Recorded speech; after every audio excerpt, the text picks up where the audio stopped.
네, 우리 오늘 신명기 5장 말씀 통해서 우리 하나님의 말씀을 함께 듣겠습니다.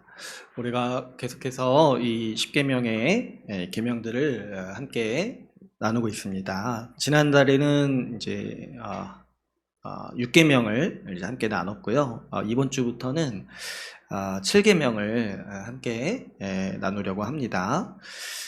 그래서 우리가 6계명도 한 달 정도 같이 함께 나누었는데 7계명도 아마 그 정도 되지 않을까 생각을 합니다. 그래서 아마도 제가 생각하건대 올해는 10계명을 나누다가 끝날 것 같아요. 그래가지고 그래서 생각을 해보니까 올 한 해는 10계명만 나누는구나 이 생각이 들다가도 또 한편으로 생각해 볼 때 여러분 우리 인생에서 이렇게 10계명을 진지하게 또 깊이 있게 살펴볼 기회가 또 어디 있겠습니까? 그래서 참 이 시간이 귀하고 또 저도 매주 이 계명들을 묵상하면서 참 감사할 때도 있고 놀랄 때도 있고 참 이 계명이 귀하다는 생각을 많이 하게 돼요. 원래 우리 전통적으로 이 교회에서는 10계명을 중요하게 가르쳤습니다. 그래서 우리 종교개혁의 종교개혁자들이 주로 가르쳤던 내용 중에 하나가 이 10계명이었어요. 그런데 이제 요즘에 와서는 우리가 이 10계명을 배울 수 있는 기회가 많이 없는 것 같아요. 왜 그러냐니까 우리가 전반적으로 율법에 대해서 오해하기도 하고 또 율법을 경시하기도 하면서 이 율법의 핵심인 이 10계명도 같이 좀 우리가 배우기 어려운 그런 시기가 아닌가 합니다. 그러나 우리가 이 말씀들을 살펴볼 때 이 10계명 그리고 율법이요 우리와 전혀 상관없는 중요하지 않은 어떤 것이 아니라 오히려 우리 신자에게 있어서 삶의 지침이 되고 하나님의 뜻을 분명히 알 수 있는 하나님의 뜻이 계시된 법이라고 했어요.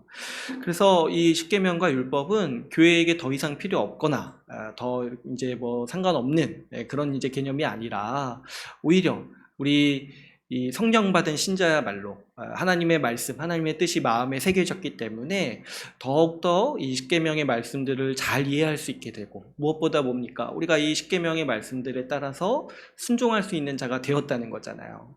그러니까 우리가 이 10계명의 말씀들을 온전히 이해하고 또 어떻습니까? 우리가 계속해서 살펴보면서 이 구약에 계시된 말씀이 신약에 와서 어떻게 확장되고 어떻게 더 깊이가 있는지에 대해서 살펴볼 때 우리 교회야말로 이 10계명을 온전히 이해할 수 있는 사람들이구나. 그리고 우리 교회야말로 예수 그리스도로 말미암아 이 율법의 뜻을 온전히 실현할 수 있는 사람이구나.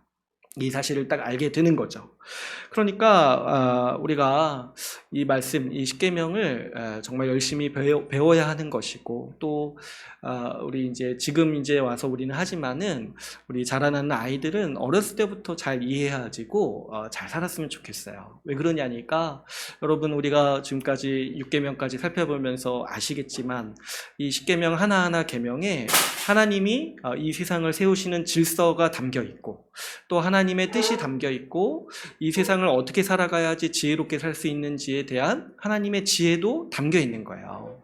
그러니까 어렸을 때부터 이 계명들이 말하는 이 하나님의 뜻을 알고 그 지혜를 이해했을 때 우리가 우리 삶의 방향을 혼란을 겪지 않을 수 있는 것이고 우리가 분명한 방향을 가지고 살아갈 수가 있죠. 또 우리가 어떻게 살아가야 되는지 우리의 삶을 어떻게 써야 되는지에 대해서 이 10계명은 우리에게 지시하는 분명한 방향이 있고 또 지혜가 있습니다. 그래서 저도 참 이 말씀들을 살펴보면서 계속 생각나는 게 제 과거가 많이 좀 생각이 나요. 그때 좀 내가 좀 잘못했다, 후회된다 이런 생각들이 많이 드는 거죠.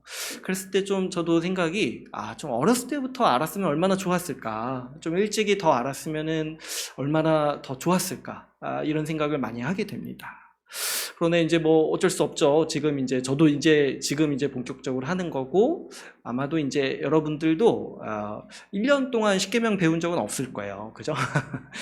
그래서 지금 이 시기가 굉장히 중요하구나 생각을 많이 하게 되는 거고, 여러분들도 분명히 지금부터 알아지고, 자기뿐만 아니라 또 우리 만나는 사람들이라든지 특별히 우리 아이들에게도 하나님의 뜻과 질서를, 그 지혜를 온전히 전수해 줄 수 있도록 힘써야겠죠.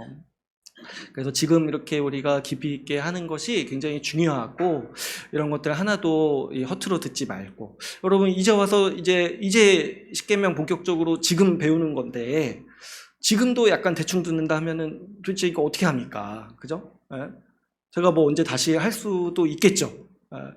언제 복습 다시 올해는 또 다시 십계명을 하겠습니다 하고 할 수도 있겠지만은, 그게 이제 뭐 내년은 아닐 거 아니에요. 그죠? 그러니까 지금이 어떻게 보면은 우리 인생에서 절호의 기회고, 다시 오지 않을 수도 있는 기회다. 다시 할 수 있어요. 근데 기약이 없잖아요. 그러니까 지금 이렇게 우리가 나누는 거 우리가 이제 흘려듣지 말고, 지금 이게 다시 오지 않을 기회고, 지금 이제 우리 나이가 뭐 20년 30년 신앙생활 하면서 이제 배우는 거예요. 이제. 그러니까 이거 정말 하나님께서 우리 교회에게 주신 귀한 기회라는 걸 알고, 우리가 모든 계명들을 잘 이해하고 이번 기회에 잘 정리했으면 좋겠습니다. 오늘부터는 이제 이 7계명을 이제 같이 나눌 건데요. 오늘은 이제 이 7계명의 이 대략적인 의미에 대해서 같이 나누고, 다음 주부터는 이제 그 각각의 의미에 대해서 우리가 집중해서 살펴보기를 원합니다.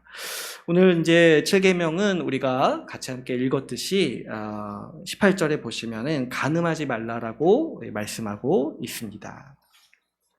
그런데 이제 이 7계명을 우리가 딱 들었을 때 이제 약간 이제 오해할 수 있는 측면이 있는데, 이 간음이라는 게 이제 음행이잖아요. 그래가지고 우리가 이제 7계명을 이해할 때 하나님께서 음행을 금지하시는구나, 음행을 하지 말아야 되는구나, 이렇게 이제 이해할 수가 있다라는 거예요.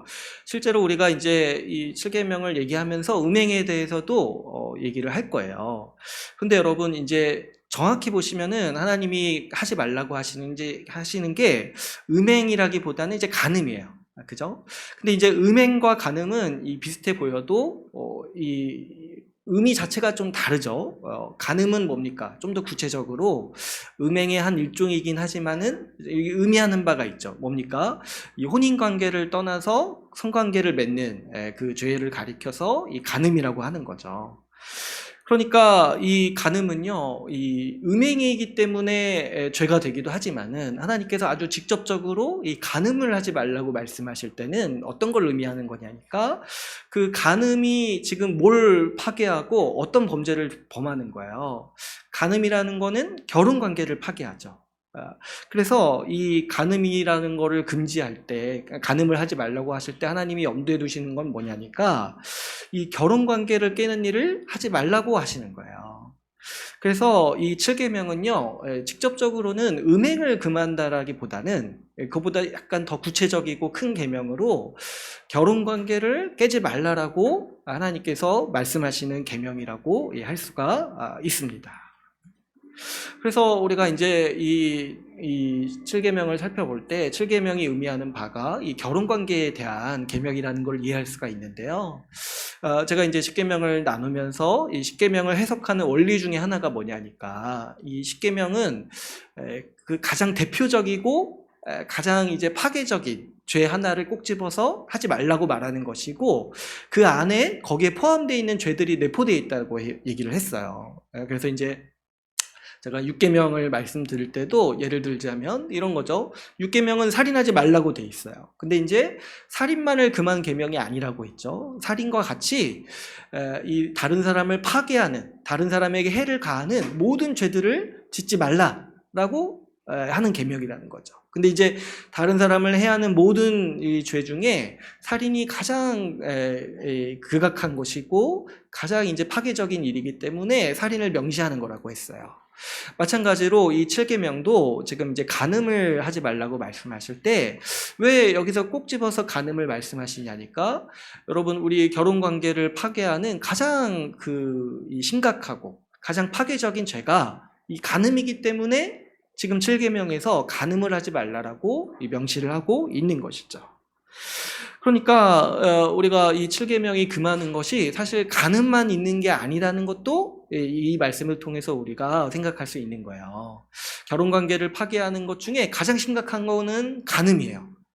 그런데 그 간음이 아니더라 할지라도 결혼관계를 파괴하는 다른 이제 수많은 행동들이 있습니다. 뭐 예를 들자면은 간음 말고도 뭐 배우자를 함부로 대한다거나, 뭐 폭력을 가한다거나, 화를 낸다거나, 뭐 결혼사약을 지키지 않는다거나, 뭐 이런 여러 가지 이 행위들이 있는 거죠. 이런 것도 다 뭐냐니까 이 결혼관계를 파괴하는 일들이라는 거예요. 그래서 우리가 7계명을 이해할 때 이게 간음말을 금한 것이 아니라 이 배우자에게 해를 끼치는, 그래서 더 나아가서 이 결혼서약을 어기게 만드는 이 모든 죄들을 짓지 말라, 모든 행위들을 하지 말라라고 하는 말씀으로 우리가 이해할 수 있는 것이죠. 또 한 가지, 우리가 이제 10계명의 원리를 살펴볼 때 10계명은 하지 말라는 뜻도 있지만은 적극적으로 행하는 측면이 또 있다고 했어요. 뭐냐니까 이 6계명도 이제 한번 살펴보면은 6계명은 살인하지 말라는 계명이잖아요. 그런데 여기에는 다른 사람을 해하지 말라라는 이 뜻이 담겨 있는가 하면은 또 이 6계명을 해설할 때 또 뭐도 있다고 했어요. 다른 사람을 사랑하라고 했어요. 그러니까 10계명은 하지 말라는 계명도 있지만은 적극적으로 그 반대로 적극적으로 그 반대되는 개념을 하라라는 이 개념도 있다고 했습니다. 그러니까 이 6계명을 살인하지 말라라도 적용을 해야 되지만은 또 뭐도 있다고 했어요. 6계명을 이제 구약에서도 해설할 때 어떻게 해설하냐니까 내 이웃을 내 몸같이 사랑하라는 말씀도 이 6계명을 해설하면서 있는 말씀이라고 했잖아요. 마찬가지로 이 7계명도 똑같은 거예요.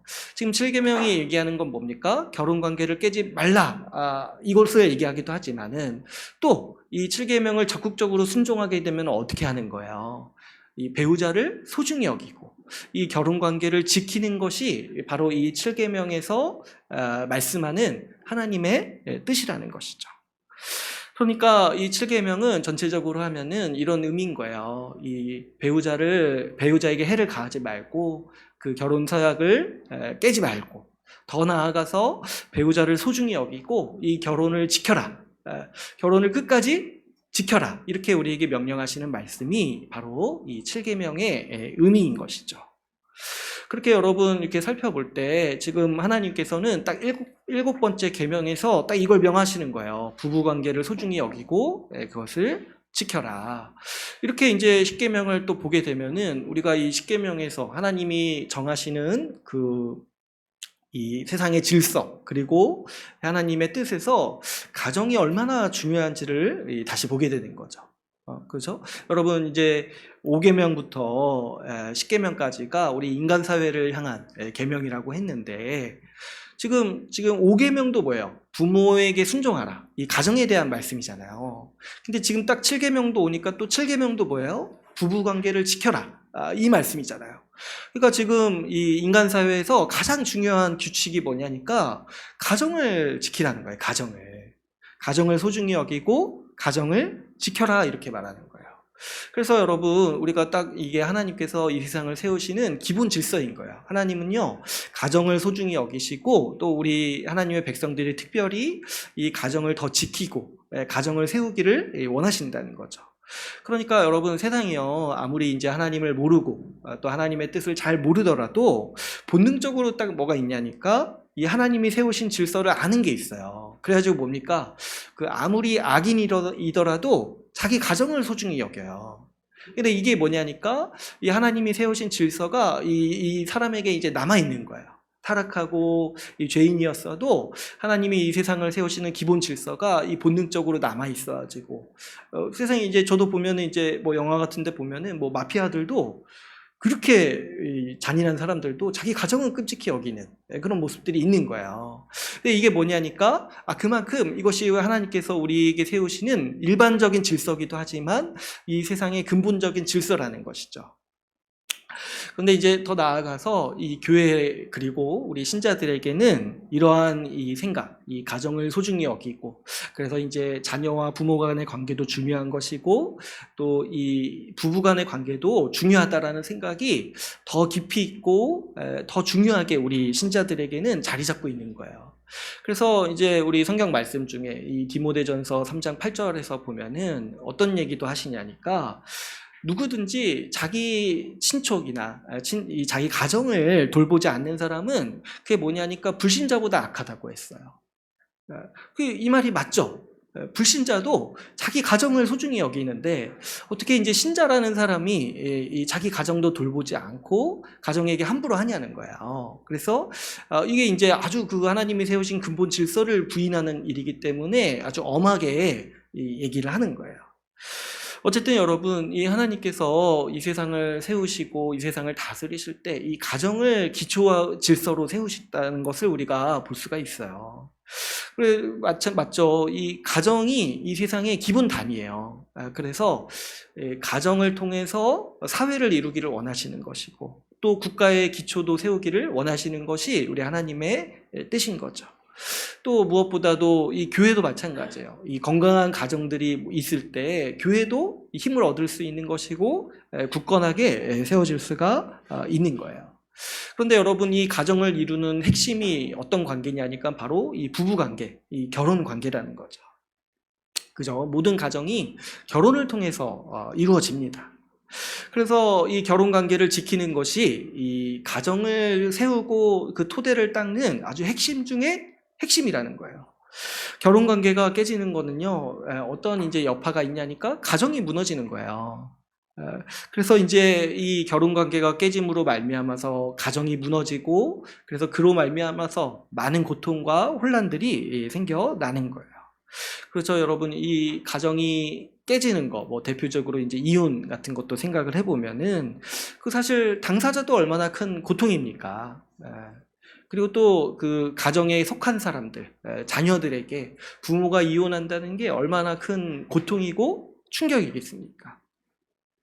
그러니까 이 결혼 관계를 지키는 것이 가정을 세우고 가정의 기초를 닦고 그리고 가정이 아주 굳건하게 서가는 일에 있어서 가장 중요한 핵심이라는 거예요. 그렇게 이 7계명에서 이 가정을 파괴하는 가장 대표적인 죄로서 이 간음을 얘기하는 것이고, 그래서 이 간음을 얘기할 때 우리가 이제 이걸 음행이라고 이렇게 단순한 건 아니죠. 음행이라고만 이제 보는 것이 아니라 뭐가 걸려 있냐니까 그 일을 함으로써 가정이 파괴된다는 것을 우리가 염두에 두고 하나님께서 이것을 심각하게 보신다는 거예요. 이 가정을 파괴하는 죄에 대해서 심각하게 보신다. 결혼 관계를 깨는 죄에 대해서 심각하게 하나님이 다루신다라고 이 생각을 해야 된다는 거죠. 그래서 이것이요, 많은 이제 개념들이 여기에 이제 얽혀 있는데, 여러분, 이 성경에서 음행에 대해서 많이 얘기를 하잖아요. 그죠? 그래서 음행을 하지 말라라고 많이 권고를 하고, 특히 이제 신약 성경에서도 음행하거나 음란하거나 이런 것들이 우상숭배라고 경고할 정도로 굉장히 중요하게 얘기를 합니다. 또 특별히 이 성경에서 한 사회가 타락하고 한 어떤 이제 이 국가가 타락했다라는 것을 묘사할 때 딱 한 가지 죄를 이제 지적하는데 뭐냐니까 그 사회가 문란하다는 거예요. 성적으로 문란하다는 거예요. 그래서 이제 우리가 이제 딱 그것만 보면은 음행이 심각한 죄구나라고 이렇게 생각할 수 있는데, 근데 우리는 좀 여기서 더 나아가야 돼요. 여러분, 음행이 왜 심각한 죄가 되냐니까 음행 때문에 가정이 결국에 파괴된다는 거예요. 가정이. 여러분 한번 생각해 보세요. 음란하다는 거, 음행이 유행한다라는 거는요, 결혼과 상관없이 성관계가 이루어진다는 것이고, 그거에 따라서 그러면 가정이 그만큼 약해진다는 거예요. 부부관계가 약해지고, 간음은 뭐 말할 것도 없이 이 가정이 무너지고 있다는 거예요. 그렇기 때문에 이 성경에서 이제 아주 타락한 사회, 이 하나님의 심판 그 직전에 놓여 있는 사회를 묘사할 때 이 성적으로 얼마나 무너져 있는지를 이제 묘사를 하는 것이죠. 그래서 우리가 이 성의 문제를 가지고 또 생각을 할 때 뭐 이렇게 뭐 교회에서 뭐 이렇게 성 문제 가지고 또 사회적으로 이슈를 많이 또 제기를 할 때가 있잖아요.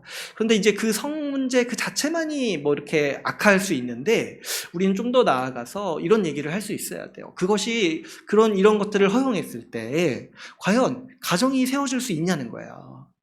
이런 것들을 허용하고 용인했을 때 뭐 이렇게 가정이 건강하게 세워질 수 있는 토대가 되냐는 거예요. 이걸 우리가 생각을 해야 돼요.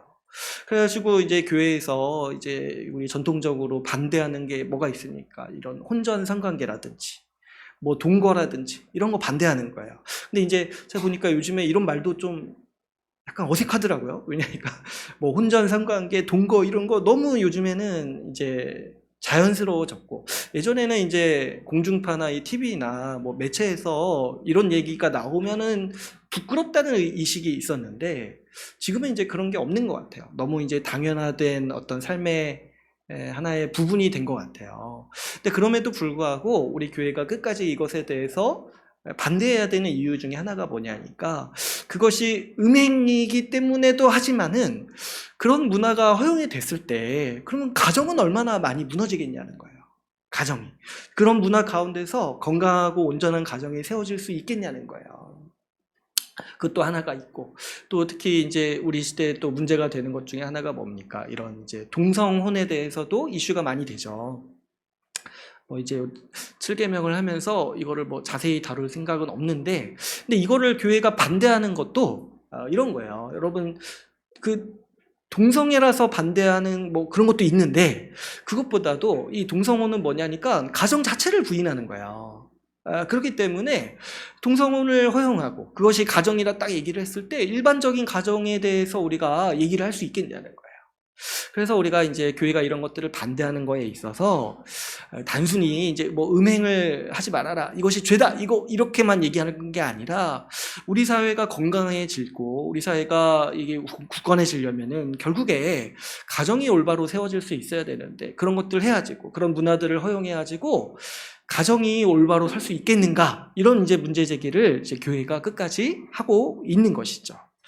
어쨌든 그래서 이제 이 음행이라는 것이 어디에 이제 연관이 많이 되냐니까 이 가정을 세우는 가정을 망치는 것이 결국에 이제 음행이라는 것이고 그래서 이제 교회가 반대하고 성경에서도 엄하게 금하는 것이 음행 그 자체로도 죄기도 하지만은 뭡니까? 이 가정을 해치고 특별히 이 부부 관계를 해하는 일이기 때문에 우리가 이것을 반대하고 성경에서 엄하게 금하고 있다라는 사실을 알 필요가 있는 거죠.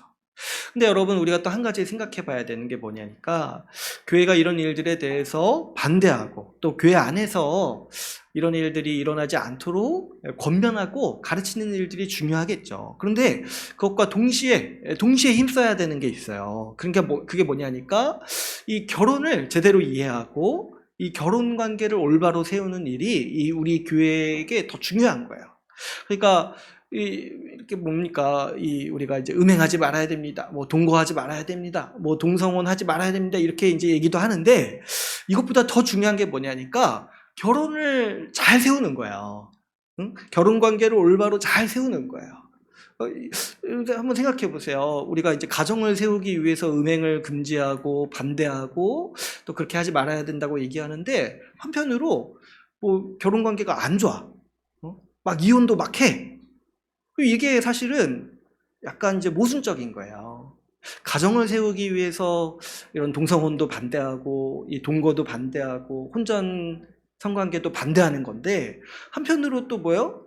은근히 이혼을 허용해요. 그럼 이게 사실은 이게 뭔가 지금 뭔가 맥이 좀 안 맞는다 이런 생각을 우리가 할 수 있는 거죠. 그러니까 교회가 어떻게 보면 더 힘써야 되는 게 뭐냐니까 결혼 관계를 잘 세워야 돼요. 이 결혼 관계를 잘 얘기를 하고 이 결혼에 대한 의미를 잘 알고 그래서 부부가 온전히 만나서 이 결혼 관계를 잘 이해해가지고 이거를 잘 세워가도록 돕고 하는 일들이 이 교회에게 굉장히 중요한 일인 거죠. 그래서 여러분 우리가 이 7계명을 생각할 때 우리가 이 결혼의 소중함을 잘 생각하고 지키도록 힘써야 돼요. 그래서 우리 이 하나님 말씀 성경이 결혼에 대하여 가르치는 바를 잘 이해할 필요가 있습니다. 결혼은 물론 이제 우리가 간단히 생각하면 두 남녀가 만나서 한 가정을 이루는 일이죠. 그런데 이제 둘이 만나서 행복하기 위해서 결혼한다. 이렇게만 생각을 한다면은 이건 좀 부족한 거예요. 이거는 그냥 이제 믿음 없는 사람도 이런 방식으로 결혼을 바라보는 거예요. 그런데 우리 하나님의 말씀은 결혼에 대해서 사실 굉장히 많이 말씀합니다. 그리고 결혼에 아주 하나님께서 이 중요한 세상의 질서들, 그리고 우리 신자, 교회의 원리들을 이 결혼에 담으셨어요. 그래가지고 우리가 이 결혼에 대해서 사실 배울 바들이 사실 많이 있습니다. 많이 있고, 많이 있다는 거는 이제 좀 7계명 나누면서 설교가 좀 길어질 수도 있는 그런 이제 상황이 올 수도 있다는 거를 우리가 또 이제 눈치 빠르신 분들은 이제 아실 거예요. 근데 어쨌든 저도 이제 이번 기회 아니면 또 언제 얘기하겠나 싶어가지고 제가 뭐 결혼에 대해서 얘기할 기회가 뭐 얼마나 있겠습니까? 또 뭐 이렇게 뭐 결혼식 설교 이런 거 가끔이 아니죠. 저 한 번 했는데 그때 길게 했다가 제가 참 그때 예식장에서 얼마나 좀 힘들어했을지 생각을 해보면 제가 다시는 그렇게 하지 말아야겠다 생각하는데, 어쨌든 이제 결혼에 대해서 우리가 좀 깊이 있게 생각해 볼 지점들이 많이 있어요. 그래서 저도 이제 개인적으로 이번에 살펴보면서 저도 다시 한번 보게 되고, 또 하나님께서 얼마나 이 신비를 이 결혼에 담으셨는가 많이 보게 되는 거예요. 그래서 우리가 좀 오늘은 약간 이제 대략적으로 살펴보고 다음 주부터 이제 하나하나 깊이 있게 좀 보려고 하는데요. 여러분, 우리가 잘 알다시피 하나님께서 이 결혼 제도를 그 창세기 말씀에서 제정을 하셨어요. 우리 직접 가보진 않을게요. 창세기 2장 21절에서 25절에 보시면 우리가 잘 아는 하나님께서 이 결혼을 제정하신 말씀들이 있죠. 그래서 뭐 이렇게 이 사연이 있죠. 뭡니까? 하나님께서 이 아담을 만드셨는데 혼자 있는 게 보기 좋지 않으셔가지고 어떻게 하셨냐니까 이 여자를 만드실 계획을 하셨는데 그냥 만드시지 않고 어떻게 하셨어요? 그 아담이 잘 때 갈비뼈를 이렇게 취하셔가지고, 하나님이 참 섬세하세요. 그죠? 잘 때 취하신 게 얼마나 그 하나님의 그 섬세하신 뜻인지 모르겠어요. 아무튼 이제 깨 있을 때 하셨으면은 너무 충격이었을 것 같아요. 아무튼 이제 잘 때 이렇게 취하셨잖아요. 그래가지고 그 여자를 만드셔서 아담이 깼을 때 그 여자를 아담 앞으로 이렇게 데려오시는데, 제가 이번에 공부하면서 알게 됐는데, 이게 결혼식장에서 뭡니까? 신부 아버님이 신부를 데리고 오잖아요. 예식의 기원이 이 말씀이라는 거예요. 하나님이 이렇게 데리고 오신다는 거예요. 근데 이제 아담이 딱 그때 지혜가 출중하고 하나님의 형상을 온전히 가지고 있어가지고 아주 그 통찰력이나 지혜가 출중해가지고 하나님이 그 여자를 딱 데리고 올 때 이게 무슨 뜻인지를 바로 이해한 거예요. 그래서 이제 아담이 한 그 유명한 말이 있죠. 여자를 보고 한 천반이가 뭐예요? 이는 내 뼈 중에 뼈고 내 살 중에 살이다. 이렇게 이제 말을 하잖아요. 근데 이 말이요, 얼마나 시적이고 이 성경에 나오는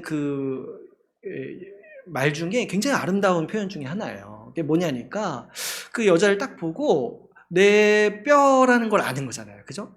그리고 내 살이라는 걸 아는 거예요. 근데 이제 뭐예요? 내 뼈 중에 뼈고 내 살 중에 살.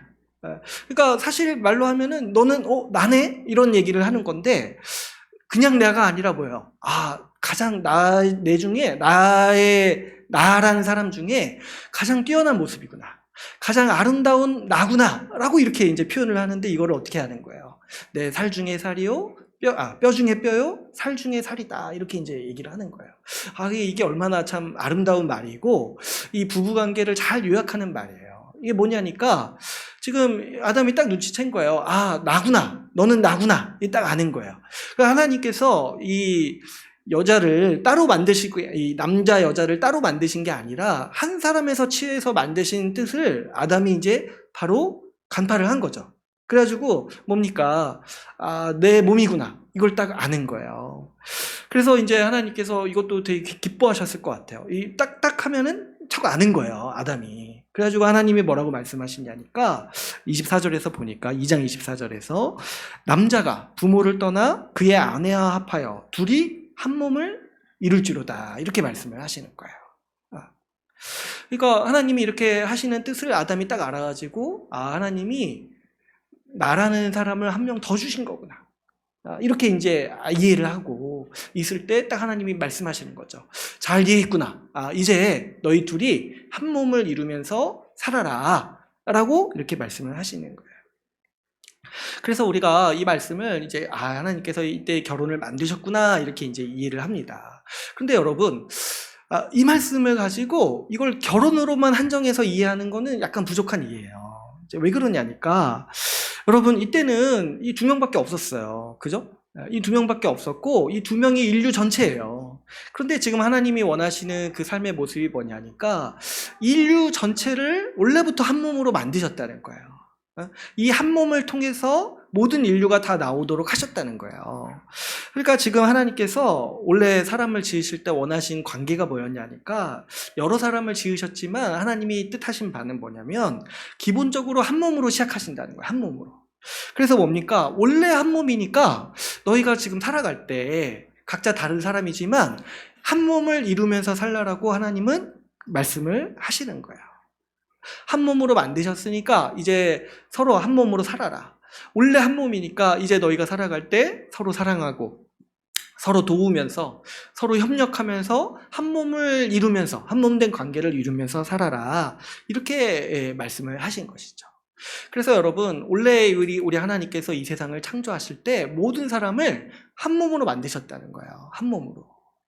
그래서 보니까 모든 사람이 서로 사랑하고 협력하고 서로 도우면서 한 몸을 이루면서 살아가도록 하신 뜻이 우리 하나님이 이 만드시려는 세상의 질서고 그것이 우리에게 명하시는 하나님의 뜻이라는 거죠. 그런데 이제 우리가 잘 알다시피 사람이 하나님을 떠나서 이 죄를 지음으로 인해서 이 질서가 흐트러진 거예요. 그래가지고 뭡니까? 이 아담이 범죄하면서 그 따라오는 게 뭐냐면 이 부부싸움을 하는 거예요. 이 아담과 하와가 서로 싸우는 거예요. 그래서 뭡니까? 원래 한 몸인데 원수가 됐어요. 그리고 또 뭡니까? 원래 우리 모든 인류가 다 한 몸인데 서로 원수 관계를 맺고 사랑하지 않고 오히려 분열하고 싸우면서 이렇게 살아가게 되는 것이 이 죄의 저주이기도 한 것이고 또 뭡니까? 우리가 하나님의 질서를 떠나서 살아가는 모습이기도 한 거예요. 그럴 때 하나님께서 이 문제를 어떻게 해결하시냐니까 이 교회를 통해서 해결하시고자 하는 거예요. 우리 주님께서 이 땅에 오셔서 교회를 세우심으로 하나님은 이 원래 하나님이 창조하신 그 세상의 질서를 회복하기를 원하셨어요. 그래가지고 이 교회를 어떻게 만드셨냐니까 한 몸으로 만드셨다라고 하나님은 선언하시고 우리에게 가르치시는 거죠. 우리 말씀 한 구절 이렇게 찾아볼까요? 우리 에베소서 말씀 한번 찾아볼게요. 에베소서 2장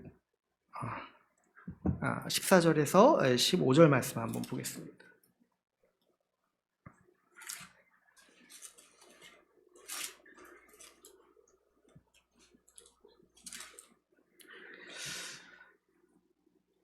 우리 같이 한번 읽어볼게요. 14절에서 15절 말씀 같이 읽겠습니다. 시작. 그는 우리의 화평이신지라 둘로 하나를 만드사 법조문으로 된 계명의 율법을 폐하셨으니 이는 이 둘로 자기 안에서 한 세 사람을 지어 화평하게 하시고 지금 이제 이 교회에 대해서 하시는 말씀인데 이 둘이 있는 거예요. 둘이 있는데 이제 원수예요, 원수. 근데 이제 예수님께서 하신 일이 뭐냐니까 그 십자가에서 이 둘을 화목하게 하셨다는 거예요. 화평케 하셨다는 거예요.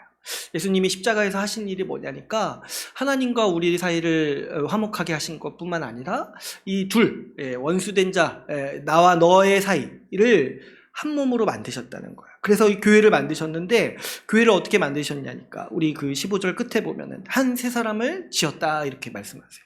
한 세 사람을 지었다.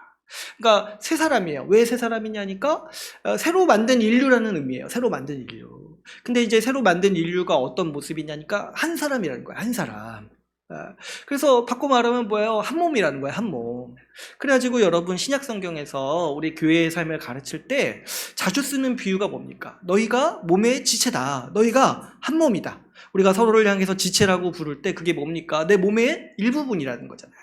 그러니까 하나님이 원래 만드신 그 세상의 질서, 모든 인류를 한 몸으로 만드셨는데 죄로 말미암아서 서로 원수가 됐다가 지금 예수 그리스도를 통해서 우리가 다시 한 몸으로 되는 곳이 어디냐니까 바로 이 교회라는 거예요. 그래서 이제는 신약 성경에서 교회를 향해서 한 몸이라고 부르는 거예요. 물론 이제 부부도 한 몸인데 성경에서 한 몸이라고 부르는 두 부류가 부부가 있고 교회가 있다는 거예요. 그러니까 이게 이제 성경에서 가르치는 이 결혼에 담긴 놀라운 의미죠. 하나님이 원하셨던 세상의 모습, 그것이요, 모든 사람이 한 몸으로 서로 사랑하고 돕고 살아가는 그 세상의 모습이 이제 교회를 통해서 나타나게 됐다라고 이야기하고 있습니다. 또 우리 이제 한 말씀 한번 더 살펴보겠는데요. 에베소서 5장 말씀 한번 보겠습니다. 에베소서 5장 31절에서 33절까지 말씀.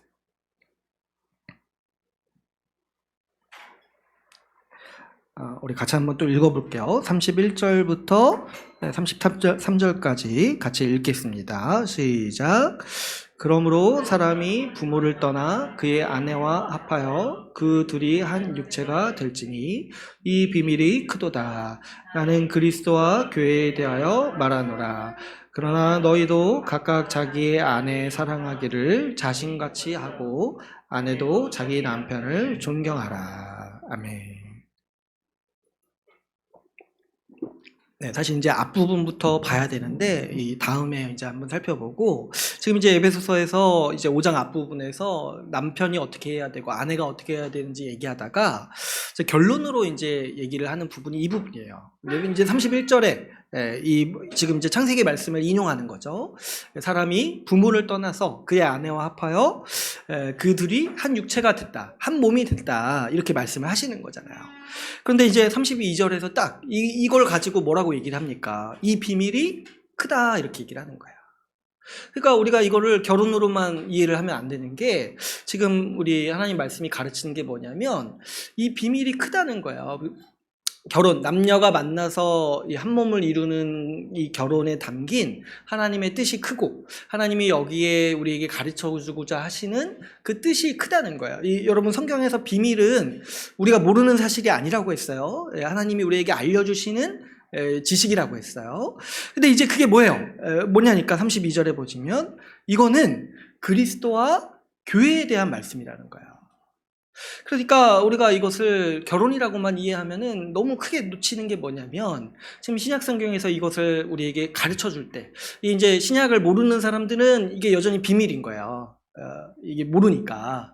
근데 이제 우리에게 가르쳐 주시는 게 뭐냐니까 이것이 하나님이 원래 의도하신 바가 뭐냐니까 그리스도와 교회에 대해서 말씀하시기 위해서 이 결혼 제도를 두신 거라는 거예요. 그러니까 이 하나님이 결혼을 제정하신 이유는 남녀가 만나서 결혼해라 이게 끝이 아니라 뭐가 있냐니까 이것이 이 결혼이 뭐냐니까 그리스도와 교회에 대한 제도라는 것을 잘 이해해라 라는 것을 우리에게 가르쳐주고 있는 것이죠. 그게 뭐냐니까 여러분 이 결혼은요 교회가 어떤 곳인지를 가리키는 중요한 제도예요. 아까 제가 말씀을 드렸죠. 하나님께서 결혼해서 한 몸을 이루라고 말씀을 하셨는데 그 한 몸됨의 실체가 어디에서 나타나냐니까 교회를 통해서 나타나는 거예요. 그러니까 뭡니까? 부부가 한 몸이듯이 교회가 한 몸이라는 거예요. 우리가 이 부부가 서로 사랑하고 서로 협력하고 그래서 이제 한 몸됨을 이루어서 이렇게 살아가잖아요. 일심동체라고 하면서 이렇게 살아가잖아요. 근데 이제 교회도 뭐와 같냐니까 그와 같다라는 거예요. 교회도 마찬가지로 부부의 한 몸됨처럼 서로를 깊이 사랑하고 서로 돕고 서로 마음을 같이 하면서 일심동체로 살아가는 곳이 바로 어디냐니까 교회인 것이고 하나님은 이 교회를 한 몸으로 만드셨다라는 것을 이 결혼을 통해서 이해하라고 우리에게 가르쳐 주셨다는 거예요. 그렇기 때문에 제가 이제 나중에 또 말씀을 드리겠지만 사실 이 결혼과 교회는 뗄 수가 없어요. 그래서 이 결혼을 통해서 이루어지는 가정 없이 또 교회가 없듯이 결혼도 마찬가지예요. 교회와 상관없이 하는 결혼은 굉장히 빈약한 거예요. 그래서 원래는 이것이 서로 보완이 돼야지고 이 결혼을 통해서 교회가 건강해지기도 하지만은 또 뭡니까? 교회가 있음으로 말미암아서 결혼 관계도 굳건해질 수 있는 거예요. 그래서 원래 이 부부 관계가 사적인 관계가 아니라 교회의 지도를 받아야 되는 관계인 것이고, 그래서 이제 교회 안에서 결혼이 이루어질 때 원래 그래서 이 결혼이 원래 의미를 갖춰서 완전해질 수가 있는 거예요. 이거는 이제 제가 다음에 한번 더 설명을 드릴게요. 어쨌든 이 결혼은 첫 번째로 우리가 살펴봤을 때 이 교회를 의미한다는 거예요. 교회가 어떤 곳인지. 또 여러분 이 32절 말씀에서 봤을 때 그리스도와 교회에 대해서 말한다고 했어요. 그러니까 이 결혼은 또 무엇을 얘기하냐니까 그리스도와 교회의 관계가 어떠한지를 말한다는 거예요. 그래서 이제 우리가 이걸 이제 우리가 에베소서 5장을 쭉 살펴봤으면 더 쉽게 이해를 하는데요. 이 5장 앞에서 어떻게 얘기를 하냐니까 남편이 아내에게 어떻게 행하라고 권면을 할 때 그리스도가 교회에게 하듯이 남편 보고 아내를 향해서 자신을 내어주어라 이렇게 얘기를 하는 거예요. 또 반대로 아내가 남편에게 할 때 어떻게 해야 되냐고 얘기를 할 때 교회가 그리스도께 충성하듯이 아내는 남편을 따라라 이렇게 얘기를 하는 거예요. 그러니까 뭐냐니까 남편과 아내의 관계가 뭐를 상징적으로 보여주는 거냐면 그리스도와 교회의 관계가 어떠한지를 보여주는 관계라는 거예요. 그러니까 여러분 우리가 남편과 아내가 서로 사랑하는 일이 왜 중요하냐니까 서로 싸우면 이게 믿음이 약해질 수밖에 없는 거예요. 응? 여러분 그리스도가 우리를 얼마나 사랑하는지 알 때 믿음이 더 강해지는 거잖아요. 근데 이제 남편과 아내가 서로 싸우고 불화하면은 이게 이제 잘 와닿지가 않는다는 거예요. 왜냐면 하나님께서 기본적으로 어떻게 우리에게 가르치자니까 그리스도가 우리를 사랑할 때 그리스도가 우리를 얼마나 위하시는가 이렇게 얘기를 할 때 지금 비유로 쓰시는 게 뭐냐면 남편이 아내를 사랑하듯이 그리스도가 교회를 사랑한다 이렇게 가르치시는 거예요. 그러니까 이게 얼마나 지금 소중한 비유인지 우리가 이해할 필요가 있어요. 여러분 우리가 그리스도가 우리를 얼마나 위하시는가 이 성경에서 사용하고 가르칠 때 아주 제가 좋아하기도 하고 또 우리가 아주 오랫동안 배운 표현이 있어요. 우리 요한계시록 배우면서 어떤 표현을 배웠습니까? 그리스도가 우리의 신랑이라는 거예요. 그리고 교회는 뭐예요? 그의 신부라는 거예요. 여러분 예수님이요 우리를 의롭게 하시고 또 뭡니까 우리를 존귀하게 만드셨다라고 우리가 배우잖아요. 그죠? 우리가 죄인이었지만 우리의 모든 죄를 씻으시고 우리를 의롭게 하시고 우리를 하나님 앞에 존귀한 자로 세우셨다는 거예요. 근데 성경에서 딱 이 진리를 가르칠 때 뭘로 비유를 하냐니까 마치 뭐와 같냐니까 예수님이 신랑과 같아지고 신랑이 신부를 아름답게 꾸며주잖아요. 그 생애의 가장 아름다운 모습으로 꾸며서 결혼식을 치르잖아요. 그러니까 우리를 어떤 자로 세우시냐니까 그 신부와 같이 그 신랑 눈에 부족한 것이 없고 최고로 아름다운 신부와 같이 우리 모든 교회, 우리 모든 신자를 하나님 앞에 거룩한 신부로 세우신다는 거예요. 그래서 이 그리스도와 교회의 관계가 뭐냐니까 부부의 관계가 같다. 여러분 우리가 그리스도와 연합해서 구원받는다라는 복음의 진리도 배우잖아요. 근데 그 연합을 가장 잘 표현하는 인간의 제도가 뭐냐면 이 결혼인 거예요. 우리가 그래서 이렇게 표현을 할 수가 있는 거야. 우리 예수 그리스도 믿어서 구원받죠. 우리가 예수 그리스도와 연합해서 구원받죠. 이게 뭐냐니까 우리가 실제로 그리스도와 결혼한 관계. 그래서 우리가 그리스도의 신부라는 거예요. 그렇기 때문에 이 결혼이라는 제도를 통해서 우리는 믿음이 더 강해질 수가 있는 거예요. 뭐냐니까 그리스도가 우리를 얼마나 사랑하시는지 알 수가 있다는 거예요. 그 신랑이 신부를 향해서 그 사랑을 다하고 그 신부를 세울 때 아름답고 흠이 없고 이 가장 최고의 모습으로 세우듯이 우리 그리스도가 우리를 그렇게 대하신다라는 것을 우리는 이 비유와 이 상징들을 통해서 알게 되는 것이고 그렇기 때문에 이 부부 관계가 우리한테는 소중한 거예요. 그래서 이 결혼이라는 것이 이 본질적으로 남녀가 만나서 결혼하는 것이 뭐에 대한 얘기이기도 하다는 거예요. 그리스도가 교회의 관계, 그리스도가 교회를 얼마나 사랑하시는가에 대한 이야기이기도 하다는 거죠. 또 뭡니까? 이 결혼은요, 결국 이 하나님께서 이루시고 세우시려는 세상, 복 주시고 완성하시려는 세상의 모습이 어떠한지를 우리에게 또 가르쳐주고 있습니다. 아까 제가 처음 말씀드릴 때 얘기를 했죠. 하나님이 원래 처음 이 세상을 세우신 질서가 한 몸으로 살아가는 거예요. 모든 사람이. 모든 사람이 한 몸으로 살아가는 것이 우리 하나님이 세우시려는 세상의 질서예요.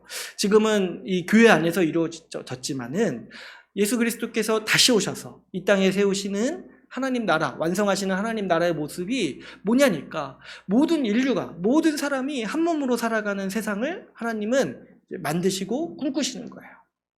그래서 여러분, 우리가 이제 부부 사이가 왜 좋아야 되냐니까 그게 좋아야지 우리가 앞으로 주님이 오셔서 만드실 세상도 소망하는 거예요.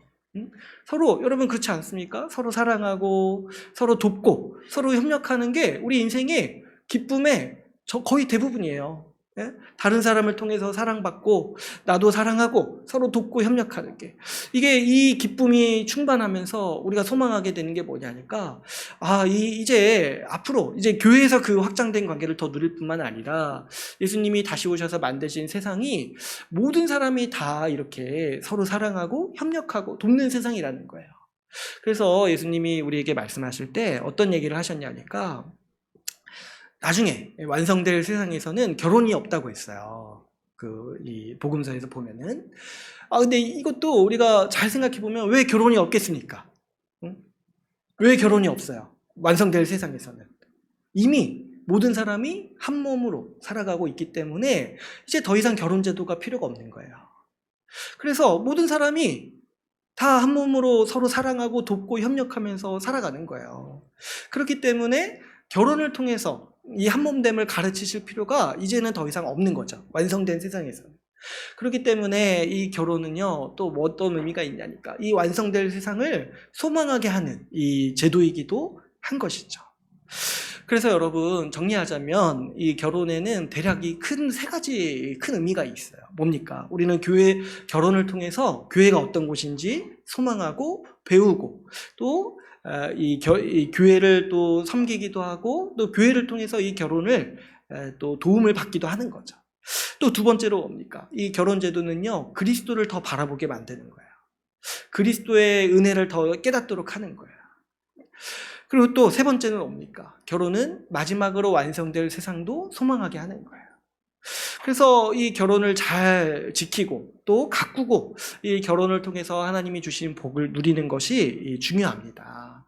그러니까 여러분, 이 결혼에 담긴 비밀이 크다고 얘기하실 때 이 중요한 세상의 질서가 이 결혼 제도에 담겨 있는 것이죠.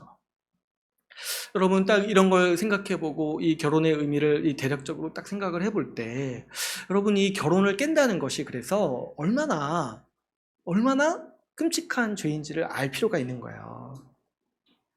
결혼을 통해서 서로 돕고 사랑하면서 교회를 더 잘 이해하고 그리스도의 사랑을 더 알고 그리스도 다시 오실 날을 더 소망하라고 이 결혼 제도를 주신 건데, 그런데 이 결혼해놓고 결혼 제도를 함부로 여기고, 구체적으로 이 배우자를 함부로 여기고 사랑하지 않고 그렇게 하는 게 하나님 앞에서 이것이 마땅치 않다.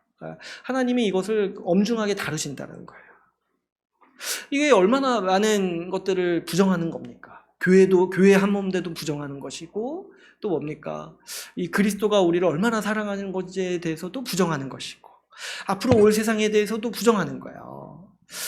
물론 이제 우리가 거기까지 다 생각하면서 그렇게 하는 건 아니겠지만, 이 하나님이 우리 이 결혼 제도에 주신 하나님의 이 뜻과 세상의 질서들을 생각해 볼 때, 여러분, 이 결혼을 함부로 하고 또 배우자를 함부로 대하는 거는요, 결국에 하나님의 영광을 가리는 것이고 그리스도의 영광을 가리는 일이라고까지 우리가 볼 수가 있는 거예요. 그래서 하나님께서 예수님도 우리에게 가르치실 때 결혼을 깨는 거에 대해서 엄하게 가르치셨어요. 엄하게. 특히 이제 이혼에 대해서도 이제 다음에도 나누겠지만은 이 음행한 연고 없이 음행의 이유로 이혼하지 않는 것에 대해서 이혼하는 것에 대해서 굉장히 부정적으로 말씀하시고 이것을 엄하게 금하셨어요. 어떻게까지 얘기하셨냐니까 이혼할 때 음행이 원인이 되지 않는데 이혼하고 다른 사람에게 결혼하는 게 간음이라고 말씀하실 정도로 이 하나님께서 이것을 엄하게 말씀하셨다는 거죠. 그렇기 때문에 이 결혼을 깨는 게 굉장히 신학적으로 큰 의미가 있다기보다 엄중한 일이다라는 걸 우리가 잘 이해할 수가 있어요. 그렇기 때문에 여러분, 특별히 결혼하신 분들은 이 결혼의 의미를 더 잘 새기고 하나님께서 이거 하라고 결혼하셨다라는 걸 잘 이해할 필요가 있어요. 제가 그래서 다음 주부터 이 의미를 하나하나 더 살펴볼 텐데, 어쨌든 이제 우리가 결혼하면서 뭘 해야 되냐니까 이 배우자를 돕고 사랑하는 일에 힘써야 돼요. 이거를 잘할 때 주님이 주신 복이 우리 삶에 충만하게 있는 거예요. 그런데 한 가지 제가 이제 결혼에 대해서도 말씀을 드리겠지만 결혼하지 않는 것에 대해서도 좀 말씀드릴 필요가 있겠어요. 왜 그러냐니까 교회 안에는 우리 교회도 그렇고 결혼하지 않은 분들도 있고 또 앞으로 할 분들도 있고 다양하게 있단 말이죠. 근데 여러분, 이 결혼의 의미를 한번 딱 살펴볼 때 이 결혼은 물론 중요합니다. 근데 결혼이 어떤 의미에서 중요하다고 제가 지금 말씀을 드리는 거냐면 결혼이 목적이 아니기 때문에 그런 거예요. 결혼이 의미하는 바는, 궁극적으로 의미하는 바는 결국에 교회의 한몸됨이고 그리스도와의 한몸됨이고 앞으로 올 세상의 비전인 거예요. 그러니까 결혼 자체는 목적이 아니라 어떻게 보면은 이제 수단이라고도 할 수가 있어요. 결혼을 통해서 그 한몸됨을 더 배우고 훈련하고 또 뭡니까? 그리스도의 사랑을 더 알고 이렇게 하라고 주님이 결혼제도를 임시방편으로 주신 거예요.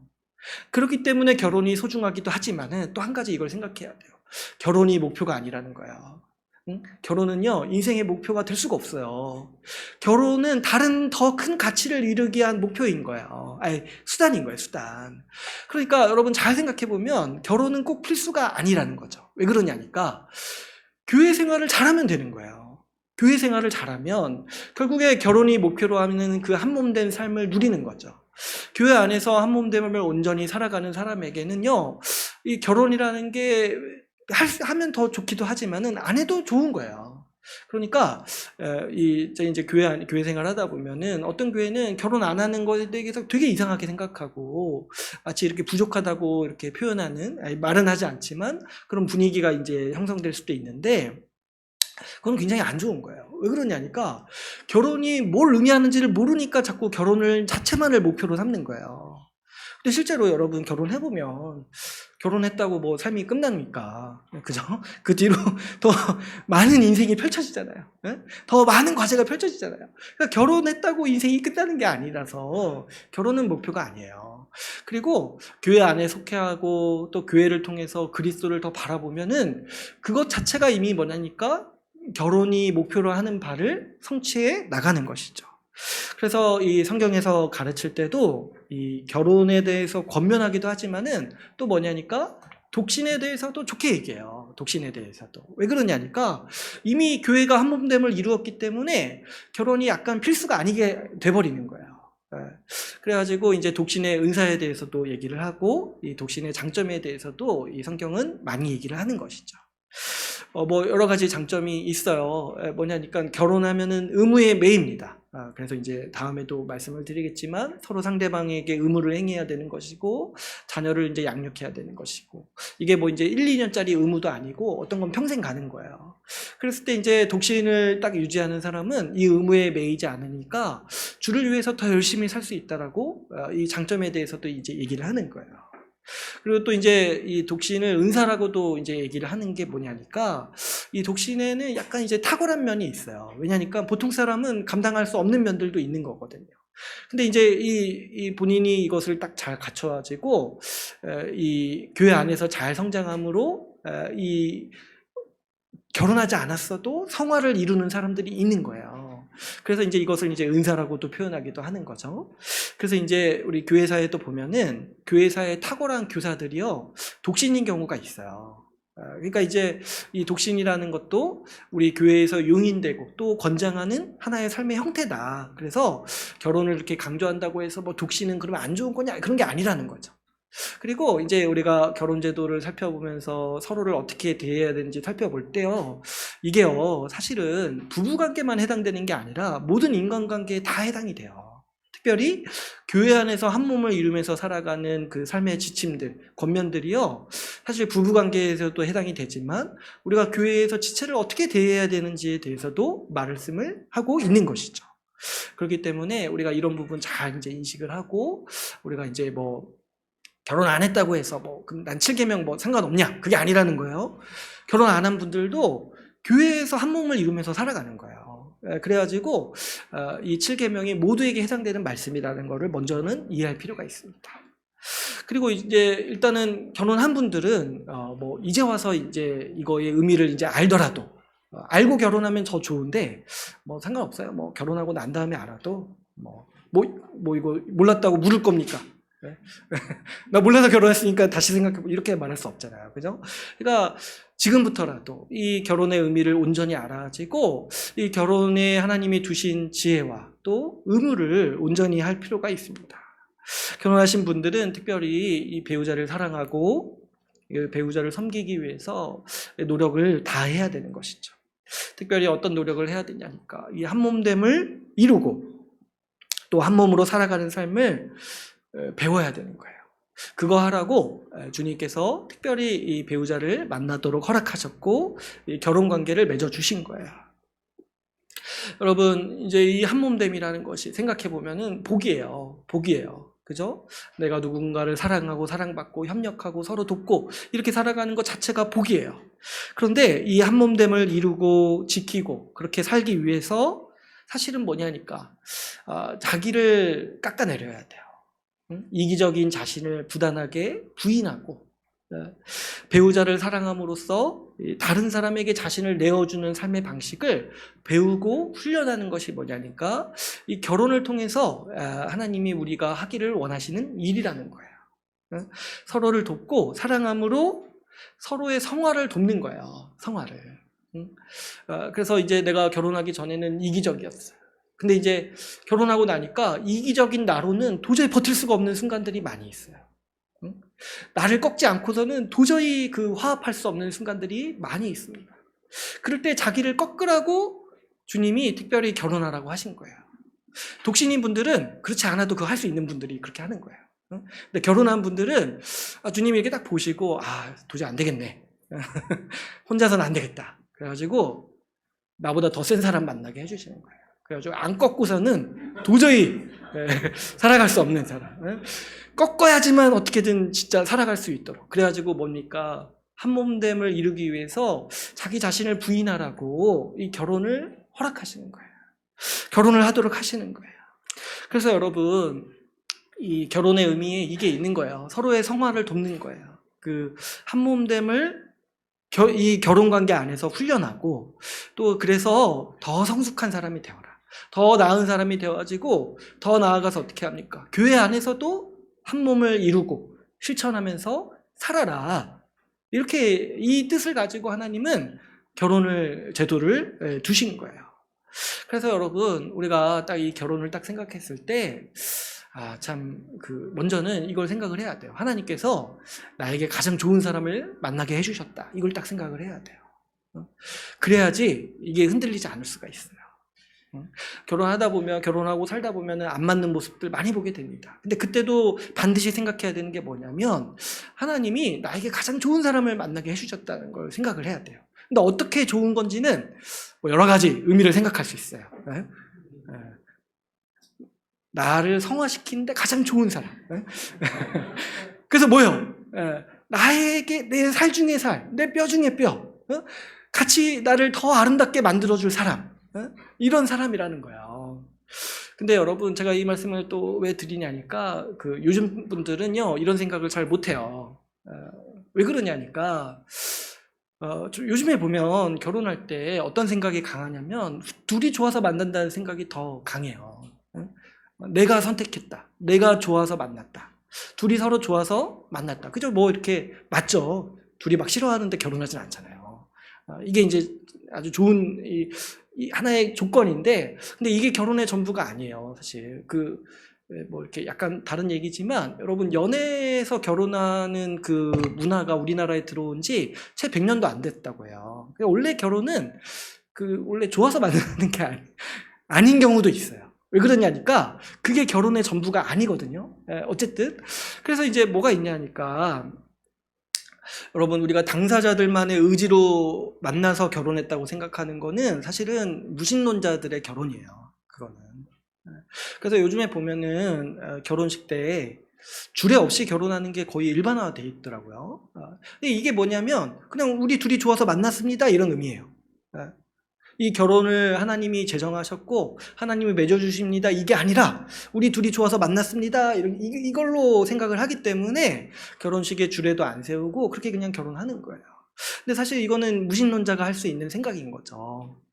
그래가지고 어떻게 생각을 하냐니까 그냥 내가 좋아서 만났으니까 나중에 마음이 바뀔 수 있잖아요. 그죠? 나중에 안 좋아. 그리고 또 뭐예요? 다른 사람이 더 좋아. 그러면 어때요? 그래서 어떻게 또 연관해서 생각하는 게 뭐냐니까 이혼도 가능하다고 생각을 하는 거예요. 그래가지고 마음이 바뀌고 옮겨가면은 다른 사람에게 옮겨가면은 이혼도 할 수 있다. 그리고 요즘엔 또 뭐냐니까 요즘에는 이제 쉽다고도 생각을 하는 거예요. 이혼이 상대적으로. 그러면서 이제 우리 안에 자연스럽게 들어오는 생각들이 뭐냐니까 이런 거예요. 아, 이 사람이 아니라 다른 사람이 있지 않을까? 이런 생각을 우리가 물론 이제 안 하죠. 우리 신자들은 안 하는데 이런 생각을 하기 좋은 문화가 우리의 문화라는 거예요. 지금 이렇게 만나서 이렇게 지금 좋아서 이렇게 했는데 나중에 마음 바뀌면 언제든지 딴 사람이랑 다시 만날 수 있다. 이렇게 이제 생각을 다른 사람들이 많이 하고 그리고 이런 것도 이런 문화를 우리가 무분별하게 받아들이다 보면은 우리 안에도 그런 이제 유혹이 들어올 수가 있어요. 뭐 이렇게 많이 안 맞을 수 있는데 갈등이 있을 수 있는데 그럴 때마다 너무 안 맞다. 다른 사람이 있지 않을까? 이런 이제 생각을 제가 한다는 게 절대 아니라 할 수 있다는 거야. 왜 그러니까 우리 문화 자체가 그렇다는 거예요. 근데 이제 여러분, 이거는 정말 우리 신자가 가질 수 없는 생각이에요. 왜 그러냐니까 우리는 그렇게 생각하지 않아요. 우리는 결혼을 그렇게 생각하지 않는다는 거예요. 우리는 내가 좋아서 만났어도 그것이 하나님의 섭리 아래에 있다라고 생각을 해요. 하나님이 짝지어 주신 거라고 우리는 생각을 한다는 거예요. 그래가지고 내가 만나는 사람이요, 내가 결혼한 사람을 하나님이 짝지어 주신 유일한 사람이다 라고 우리는 생각할 수밖에 없다는 거예요. 왜 그러냐니까 예수님이 여기에 대해서 분명히 말씀을 하셨어요. 마태복음 19장 말씀에 보면은 이제 유대인들이 물어봅니다. 어떻게 하면 이혼할 수 있냐? 뭐 이런 식으로 물어봅니다. 이것도 이제 배경이 있는데 제가 다음에 말씀드릴게요. 아무튼 이제 그만큼 이혼을 편하게 하고 싶은 게 인류의 오랜 욕망 중에 하나예요. 근데 이제 예수님이 아예 못 박아서 말씀하시는 게 뭐냐니까 여기 이제 유명한 말씀을 하시죠. 하나님이 짝지어 주신 거를 사람이 나눌 수 없다. 딱 한번 이 말씀 한번 잘 생각해 보세요. 결혼 뭐 내가 좋아서 만났건 뭐 안 좋아서 만나진 않지만 어쨌든 내가 만나서 내 의지로 결혼했건 결혼 서약을 한 순간 그게 뭐냐니까 하나님이 짝지어 주셨다는 거예요. 근데 이게 어느 정도로 견고하냐니까 사람이 나눌 수 없다는 거예요. 나눌 수 없다. 사람이 할 수가 없다는 거예요. 너네가 아무리 이혼해도 하나님은 나누시지 않는다는 거예요. 그러니까 이 정도로 내 배우자가요, 여러분 영원히 엮여있는 사람이에요. 평생 붙어있는 사람이라는 거예요. 근데 이제 한 가지 단서는 있죠. 음행의 연고 아니면. 음행이 그래서 심각한 거예요. 음행은 하나님께서도 그 관계를 나누실 정도로 그 결혼 관계를 영적으로든 아주 심적으로든 심각하게 파괴하는 죄라는 거예요. 그래서 이제 이 간음에 대해서 강력히 얘기를 하는 것이고, 어쨌든 그거 아닌 이상에서야 하나님은 절대 나누시지 않는다는 거예요. 그러니까 여러분, 우리가 딱 분명히 우리 가슴에 새겨야 되는 게 뭐냐니까, 이제 결혼하신 분들은 딴 사람은 없다는 거예요. 딴 사람은 없어요. 하나님이 짝지어 주신 유일한 사람. 이제 이렇게 그냥 가는 거예요. 가는 거예요. 그래서 우리가 이렇게 생각을 해야 되는 게, 하나님의 섭리가 있다. 이 사람을 만나게 해주시고 이 사람과 결혼하게 해주신 하나님의 섭리가 있다. 하나님이 나누시지 않는다니까요. 나도 어떻게 해요? 나누고 싶어도 내가 할 수가 없어요. 하나님이 짝지어 주셨기 때문에. 그래서 유일한 사람이라는 거예요. 유일한 사람. 그래서 여러분, 왜 하나님이 이 사람을 만나게 해주셨는가 했을 때 가장 복된 사람을 만나게 해주셨다. 나에게 가장 잘 맞고 복된 사람. 아무리 이제 현실적으로 살면서 갈등도 있고 안 맞는 부분이 있어요. 있을 수 있는데 그럴 때라도 어떻게 생각을 해야 되냐니까 주님이 뜻하신 바가 있다. 나를 위해서 또 서로를 위해서 이 같이 함께 서로 성화를 하고 서로 돕고 그러기 위해서 자기를 서로 부인하고 이렇게 살아가라고 가장 맞는 사람으로 나에게 만나게 해주셨다라는 걸 믿고 살아가는 게 우리 신자의 자세라는 것이죠. 가장 나에게 맞는 사람, 가장 복되게 살아갈 수 있는 사람과 만나게 해주시고 이 사람과 잘 화목하고 결혼관계를 세울 때 우리가 더 성화할 수 있는 사람, 더 나은 사람, 더 복된 사람이 더 예수 그리스도를 닮은 사람으로 성장할 수 있는 사람을 만나게 해주셨다라는 것을 우리가 믿어야 되는 것이고 이것이 실제 하나님께서 우리가 결혼하게 하신 분명한 뜻이라는 것을 잘 이해할 필요가 있겠습니다. 그래서 여러분 결혼하신 분들은 이 주님이 정하신 이 질서와 뜻을 믿고 이 결혼관계를 소중히 여기고 이 관계를 갖고 나가야 돼요. 그래서 더 발전시키고 더 깊어지고 더 연륜이 깊어질수록 더 갖고 나가는 것이 필요하죠. 그럴 때 여러분 이 결혼관계를 깨는 일이 제가 앞에서도 말씀드렸지만 이게 단순히 내 배우자랑 갈등이 있다 이 정도로만 할 수 없는 측면이 있다는 것을 여러분 충분히 이해하셔야 돼요. 배우자랑 사이가 안 좋은 거는요 이거 다 지금 무너지는 거예요. 신앙생활 전체가 다 무너지는 거예요. 교회 생활도 제대로 할 수 있겠습니까? 또 그리스도의 은혜를 제대로 이해할 수 있겠습니까? 또 주님이 오셔서 우리에게 주실 세상을 소망할 수 있겠냐는 거예요. 그 배우자랑 사이가 안 좋은데. 그러니까 어떻게든 우리가 배우자랑 화목하기 위해서 힘써야 하는 것이고 또 이제 여기에 또 여러 가지 많은 얘기들을 할 수 있어요. 그래서 이제 불신자랑 결혼하는 게 애초에 이제 정말 말도 안 되는 일인 거예요. 불신자랑 어떻게 이걸 다 하면서 살아갑니까? 그러니까 이거 뭐 제가 나중에 얘기할 기회가 있을지 모르겠지만 어쨌든 그래서 결혼으로 우리가 이렇게 묶이는 것이 굉장히 중요한 의미가 있다. 그래서 이 결혼 관계를 깨는 것이 이 하나님이 정하신 창조 질서를 어기는 일이라는 거예요. 그래서 원래 전통적인 교회는 이혼에 대해서 엄격하게 금지했어요. 그래서 우리 뭡니까? 교회사 나눌 때 얘기한 적 있죠. 그 어떤 왕이 이혼이 안 돼가지고 저기 카톨릭에 나와서 새로운 종교 만들었잖아요. 그 영국 왕. 그만큼 이혼에 대해서 강력히 금지했어요. 왜 그러냐니까 이게 하나님이 정하신 질서고 이거를 어기는 것들이 굉장히 사실 교회가 이것을 하면 안 되는 것이죠. 어쨌든 이제 음행의 연고가 아니고서야 이혼할 수가 없는 것이 우리 교회의 질서인 것이고 우리는 여기에 하나님의 큰 뜻이 있다는 것을 믿고 이해하고 그렇게 사는 거죠. 근데 여러분 한번 잘 생각해 보면은 앞에서도 제가 말씀을 드렸지만 간음만이 이 결혼관계를 깨는 게 사실은 아니죠. 간음과 마찬가지로 결혼관계를 해하고 부부 사이를 악화시키는 많은 일들이 있습니다. 그래서 오늘 본 말씀에서는 간음을 이야기했는데 이것이 대표적이고 가장 파괴적이기 때문에 이야기하는 것이고 7계명은 간음뿐만 아니라 배우자를 해하고 배우자의 관계를 망치는 그 모든 일들을 하지 말라라고 강력하게 권고하는 거예요. 이 모든 게 다 뭐예요? 부부 사이를 악화시키고 결혼관계를 깨는 일이 있기 때문이죠. 그래서 이 관계를 훼손하는 모든 일들을 특별히 배우자한테는 하지 말아야 돼요. 뭐 이렇게 함부로 대하면서 화를 낸다든지 뭐 거짓말을 한다든지 뭐 소홀하다든지 이런 거 하면 안 된다는 거죠. 이런 것들이 다 뭐냐니까 7계명을 어기는 거예요. 그래서 여러분 이런 거죠. 나 간음하지 않아가지고 7계명 지켰습니다. 이렇게 말할 수 없는 거예요.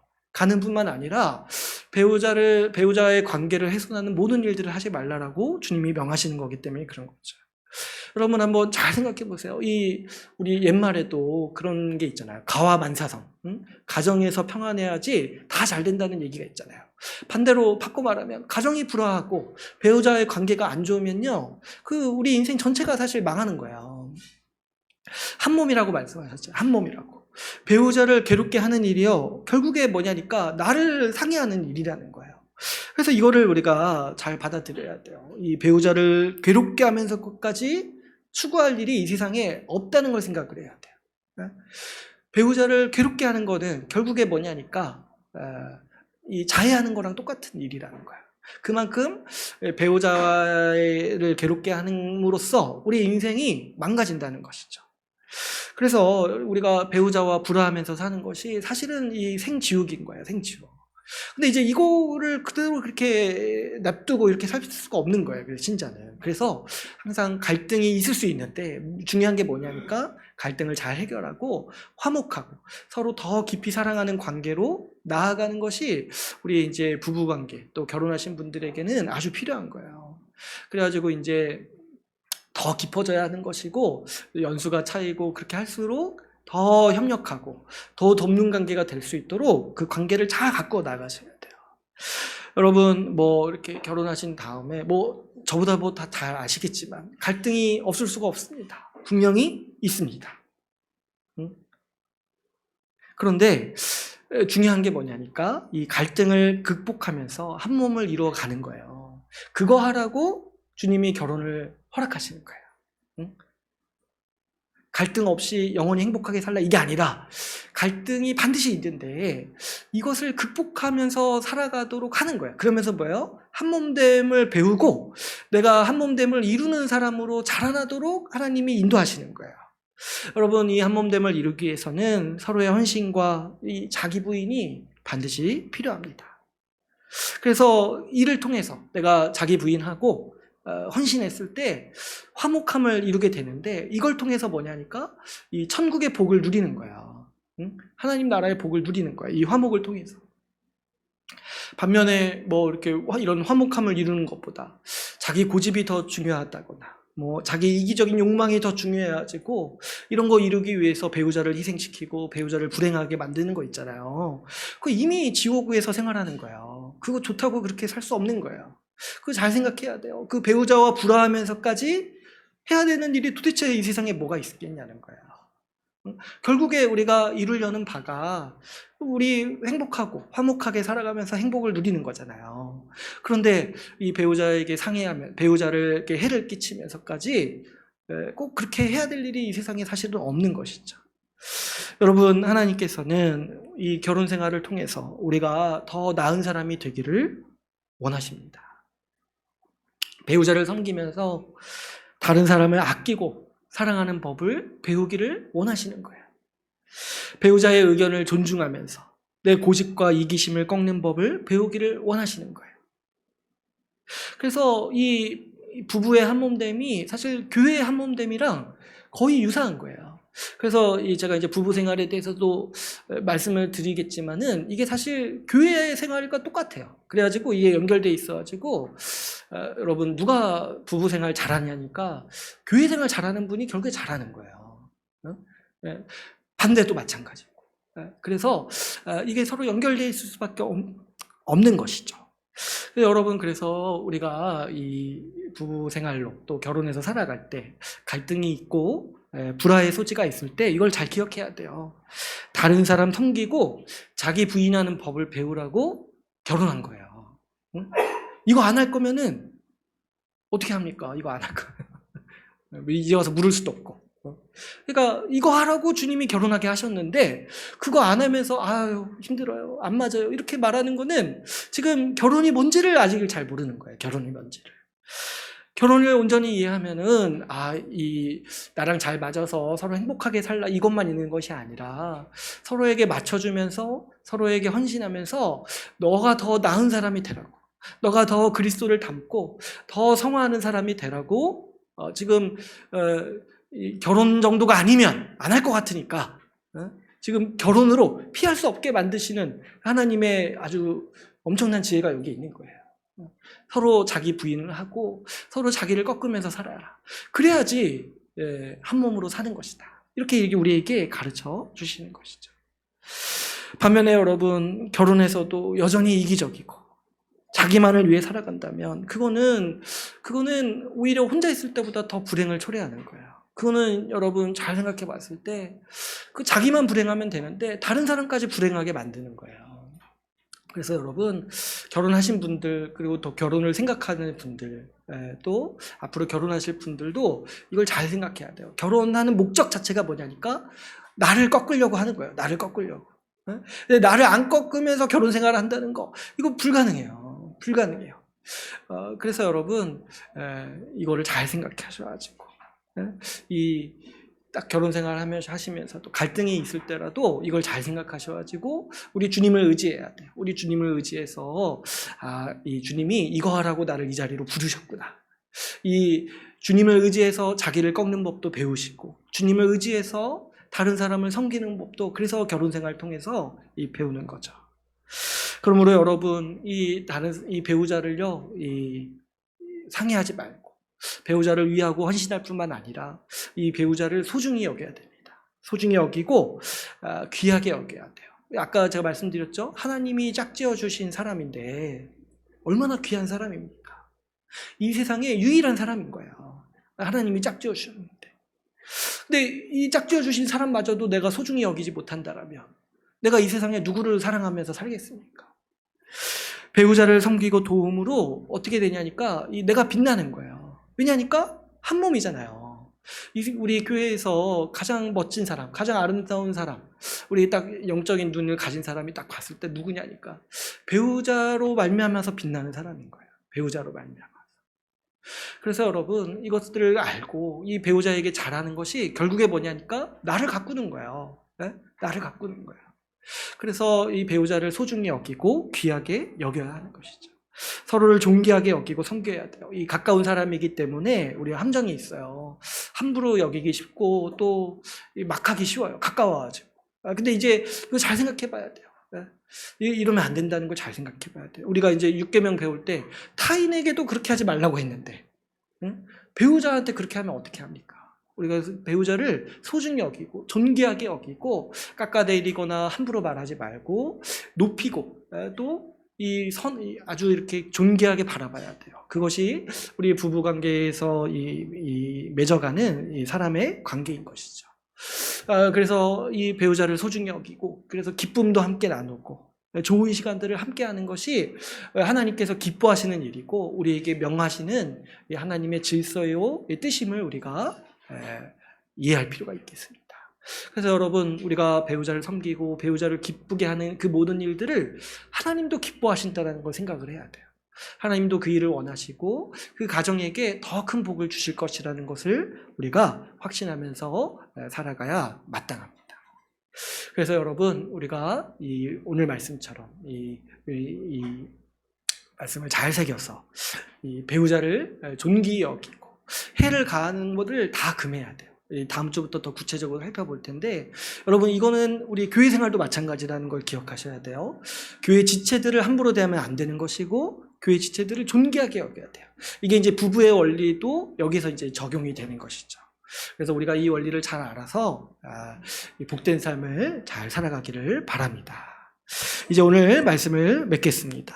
우리 오늘은 함께 7계명을 함께 살펴봤습니다. 이 7계명이 결혼관계를 깨지 말고 배우자를 소중히 여기라는 이 말씀임을 우리가 같이 함께 살펴봤어요. 하나님께서 이 결혼을 소중히 여기시는 이유는 이 결혼제도를 통해서 우리에게 한몸됨을 가르치시기 위함이기 때문입니다. 결혼제도를 통해서 교회의 한몸됨을 가르치시기를 원하셨고, 이 결혼제도를 통해서 그리스도와 우리가 연합해 있다는 것도 가르치시기를 원하셨습니다. 그 신비가 이 부부관계에 담겨 있는 것이죠. 그러므로 이 주께서 세우신 이 결혼 질서를 소중히 여기고 배우자를 사랑할수록 우리 삶에 복이 있습니다. 주님 세우신 뜻을 온전히 알아서 배우자를 사랑하며 우리가 살아갑시다. 여기에 우리의 복이 있습니다. 주님의 뜻을 분명히 알고 이 결혼과 교회를 통해 한몸됨을 누리는 우리 주의 나라 교회 여러분들 다 되시기를 간절히 소망합니다. 오늘 말씀을 마치고 같이 함께 기도하는 시간을 갖도록 하겠습니다.